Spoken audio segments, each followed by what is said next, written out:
favorite's Ace Freeland, right? I knew you would be Really bummer. thinking of him too. Yeah, I grew up with him too. Yeah. Okay. Jim, what's the single biggest thing that you're going to have to work on at this point to turn this thing around? Well, I don't know if there's one thing in particular. You know, you look at the result and you go, oh man, it's 0 points and that sucks. But if you look at the game on a whole, and you say, we're going to finish better. You know, that's just going out and practice and trying to stay sharp. That's one. It's hard to manufacture that. Yeah, I mean their goalie played excellent and was the difference in the game. So we're not gonna try to dissect too much here. We haven't given up a lot over the last 3 or 4 games, so we're just gonna try to pull ourselves out of it. We're in a hole and we're in a funk. There's no question. Trade your hand if you have a question. We'll get a mic to you. Jim, with obviously with Kopi out, decided to move the centers around a little bit. Just anything you could share on why you kind of put Phil where you did, and then why Turk was the guy to move up to that third line?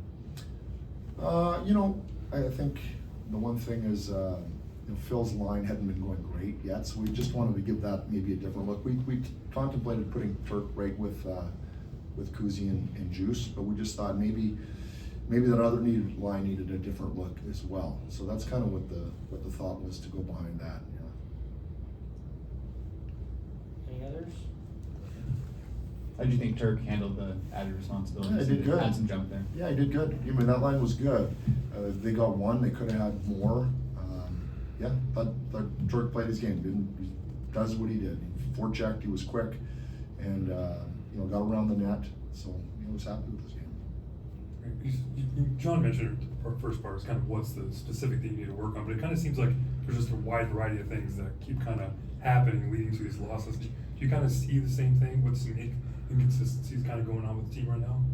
Well, I mean, we brought our penalties down, let's say that, but then we still gave one up. So that's obviously a theme. We haven't won the special teams battle yet this season. That's an important part of any hockey game, is the special teams battle.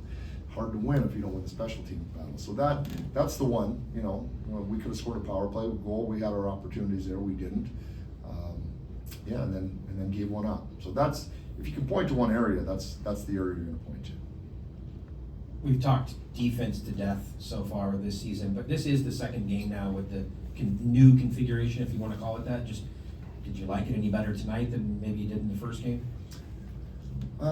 No, I don't think so. We talked about it after that game in Minnesota. We didn't give them that much at 5-on-5. So 5-on-5 is really, you know, when you can best evaluate, because it's a squared up. And then tonight, you know, didn't think they gave up. We didn't give up a lot either. So I think those guys 6 of them are playing pretty well together as pairs currently. That's not what we really have to get after. But I would tell you on the positive side of the ledger is I thought that was Fogues' best game of the year by quite a margin. I thought it was Laff's best game of the year by quite a margin. So those are 2 really important players for us. Had great seasons last year, who really were off to slow starts. So that's really encouraging.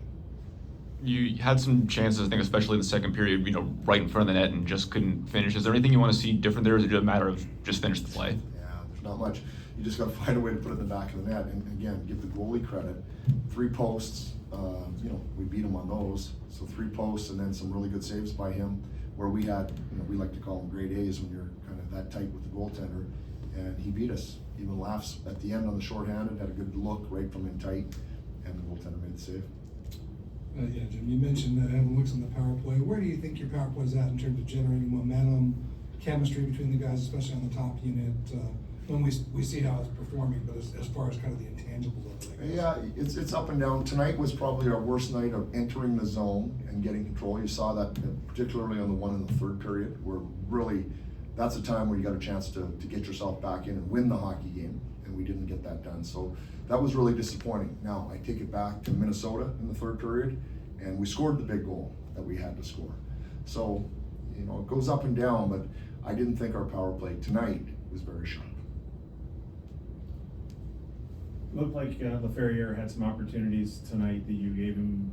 You mentioned him earlier as having a particularly strong game. When was the decision made to give him those opportunities? I mean, as the game wore along, we talked about it before the game, but maybe we would have elevated him prior, but we we thought Turk really deserved the opportunity, he played so well. But we had in our minds that if Laff got his feet going and played like we know Laff can, then we were gonna have to find some more ice time for him. So that's what I saw. He was playing pretty well. And then when I played him more in the third, he had, I think, 2, maybe 3 chances. He had the one-timer from the slot, he had the breakaway, and he had another one kind of in tight. So I thought he came alive and gave us a real spark. Would fair to say that he earned another chance in a future game then? Yeah, I mean, yeah, he did well. He played like he can play tonight. I think that's what I saw. I hope you guys saw the same thing. That really looked like Laff of the last couple of years that we've come to know and appreciate. So he'll get more ice time. Kobe, was game time decision, anything further that you can share from a timeline perspective? Yeah, we're gonna take a closer look at it still, probably in the morning, and then maybe we might have a better update for you tomorrow. Yeah, we're still kind of evaluating where it's at. I don't know if this got mentioned earlier, but the decisiveness that Byfield and Fiala showed on that goal, is that the kind of aggressiveness you want from those two specifically when they get a chance to attack the net? It was a really nice goal, and probably the key part of that goal was Armia. As he came to the blue line, he pulled the puck in and just delayed enough, allowed himself to create a little space and time to get the puck over to Byfield, who made a great pass, of course, to Kevin at the back post. But Armia was probably, he was the first player in the sequence that made the play. His play was probably equally as valuable. Thanks, Jim. Okay? Thank you. Thank you. Thanks. Thank you.